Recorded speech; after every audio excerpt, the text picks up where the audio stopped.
आखिर भगवान श्री कृष्ण ने द्रौपदी के पुकारने का इंतजार क्यों किया? अगर वो चाहते तो युद्ध किला को शुरू में ही रोक सकते थे। अगर वो चाहते तो युधिष्ठिर को जिता भी सकते थे, लेकिन ऐसा क्यों नहीं किया? चलिए जानते हैं आज की इस वीडियो में। भगवान श्री कृष्ण के बचपन के सखा उद्धव जब उनसे मिले तो यही सवाल उनसे पूछे कि हे कृष्ण, आप पांडवों के सबसे प्रिय मित्र थे ना? अजात बंधन के रूप में उन्होंने सदा आप पर पूरा भरोसा किया। कृष्ण, आप महाज्ञानी हैं, आप भूत वर्तमान भविष्य के ज्ञाता हैं, किंतु आप सच्चे मित्र की जो परिभाषा दी है, क्या आपको नहीं लगता कि आपने उस परिभाषा के अनुसार कार्य नहीं किया? आपने धर्मराज युधिष्ठिर को द्वैत खेलने से रोका क्यों नहीं? चलो ठीक है कि आपने उन्हें नहीं रोका, लेकिन आपने भाग्य को भी धर्मराज के पक्ष में नहीं मोड़ा। आप चाहते तो युधिष्ठिर जीत सकते थे। आप कम से कम उन्हें धन, राज्य और यहाँ तक कि खुद को हारने के बाद भी रोक सकते थे। उसके बाद जब उन्होंने अपने भाइयों को दांव में लगाना शुरू किया, तब तो आप सभा कक्ष में पहुँच सकते थे। आपने वह भी नहीं किया। जब दुर्योधन ने पांडवों को सदैव अच्छी किस्मत वाला बताते हुए द्रौपदी को दांव में लगाने के लिए प्रेरित किया और जीतने पर हारा हुआ सब कुछ वापस कर देने का लालच दिया, तब तो आप हस्तक्षेप कर ही सकते थे। अपनी दिव्य शक्ति के द्वारा आप पासे धर्मराज के अनुकूल कर सकते थे, लेकिन आपने तब हस्तक्षेप किया जब द्रौपदी लगभग अपना सील खो रही थी। तब आपने उसे वस्त्र देकर द्रौपदी के सील को बचाने का दावा किया। लेकिन आप यह भी दावा कैसे कर सकते हैं? उसे एक आदमी घसीटकर भरी सभा में लाता है और इतने सारे लोगों के सामने निर्वस्त्र करने के लिए छोड़ देता है। अगर आपने संकट के समय में अपनों की सहायता नहीं की, तो आपको अपात बंधु कैसे कहा जा सकता है? बताइए, आपने संकट के समय में सहायता नहीं की तो क्या फ़ायदा? क्या यही धर्म है? इन प्रश्नों को पूछते पूछते उद्धव का गला रोंद गया और उनकी आंखों में आंसू बहने लगे। तब भगवान श्री कृष्ण मुस्कुराते हुए बोले, प्रिय उद्धव, यह सृष्टि का नियम है कि विवेकवान ही जीतता है। उस समय दुर्योधन के पास विवेक था, धर्मराज के पास नहीं। यही कारण रहा कि धर्मराज पराजित हुए। कृष्ण बोले, दुर्योधन के पास जुए खेलने के लिए पैसा और धन तो बहुत था, लेकिन उसे पासों का खेल खेलने नहीं आता था। इसलिए उसने अपने मामा शकुनी का दूत क्रीड़ा में उपयोग किया। यही विवेक है। धर्मराज भी ऐसा सोच सकते थे और अपने चचेरे भाई से कह सकते थे कि उनकी तरफ से मैं खेलूं। जरा विचार करो, अगर शकुनी और मैं खेलता तो कौन जीतता? पासे के अंक उसके अनुसार आते या मेरे अनुसार? चलो इस बात को जाने दो।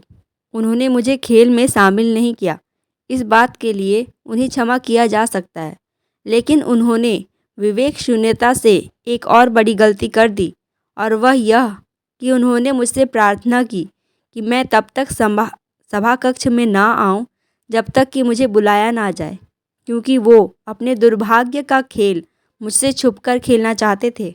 वो नहीं चाहते थे मुझे मालूम पड़े कि वो जुआ खेल रहे हैं। इस प्रकार उन्होंने मुझे अपनी प्रार्थना से बांध दिया, मुझे सभा कक्ष में आने की अनुमति नहीं दी। इसके बाद भी मैं कक्ष के बाहर इंतजार करता रहा कि कब कोई मुझे बुलाए। भीम, नकुल, अर्जुन, सहदेव सब मुझे भूल गए, बस अपने भाग्य और दुर्योधन को कोसते रहे। अपने भाई के आदेश पर जब दुशासन द्रौपदी को बलपूर्वक पकड़कर घसीटता हुआ सभा कक्ष में लाया, द्रौपदी अपने सामर्थ्य के अनुसार जूझती रही, तब भी उसने मुझे नहीं पुकारा। उसकी बुद्धि तब जागृत हुई जब दुशासन ने उन्हें निर्वस्त्र करना आरंभ किया। जब उसने स्वयं पर निर्भरता छोड़कर हरि हरि अभ्यम कृष्णा अभ्यम की नारे लगाई, तब मुझे उसकी सील की रक्षा का अवसर मिला। जैसा ही मुझे पुकारा गया, मैं अविलंब पहुंच गया। तब इस स्थिति में मेरी गलती बताओ। तब उद्धव बोले, कान्हा, आपका स्पष्टीकरण प्रभावशाली अवश्य है, किंतु मुझे पूर्ण संतुष्टि नहीं हुई। क्या मैं एक और प्रश्न पूछ सकता हूँ? कृष्ण की अनुमति से उद्धव ने पूछा। इसका अर्थ यह हुआ कि आप तभी आओगे जब आपको बुलाया जाएगा। क्या संकट में घिरे अपने भक्त की मदद करने के लिए आप स्वतः नहीं जाओगे? कृष्ण मुस्कुराते हुए बोले, उद्धव, इस सृष्टि में हर एक का जीवन उसके स्वयं के कर्मफल के आधार पर संचालित होता है।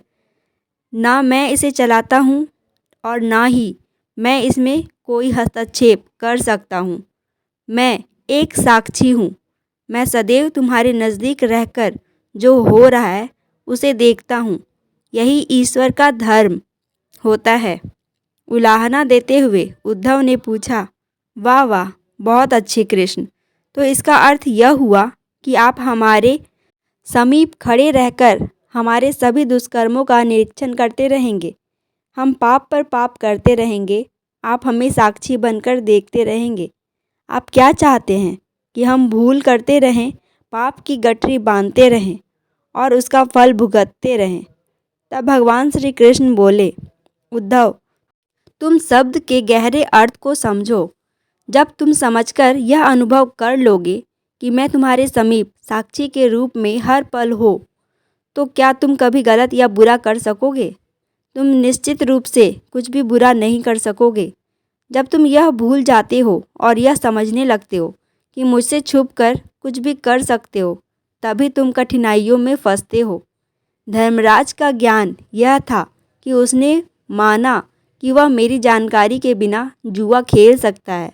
अगर उसने यह समझ लिया होता कि मैं प्रत्येक के साथ हर समय साक्षी के रूप में उपस्थित हूँ, तो क्या खेल का रूप कुछ और नहीं होता? उद्धव बोले, प्रभु, कितना गहरा दर्शन है, कितना महान सत्य है। ईश्वर को अपनी मदद के लिए बुलाना यह हमारी भावना है, किंतु जैसे ही हम यह विश्वास करने लगते हैं कि ईश्वर के बिना पत्ता भी नहीं हिलता, तब हमें साक्षी के रूप में उनकी उपस्थिति महसूस होने लगती है।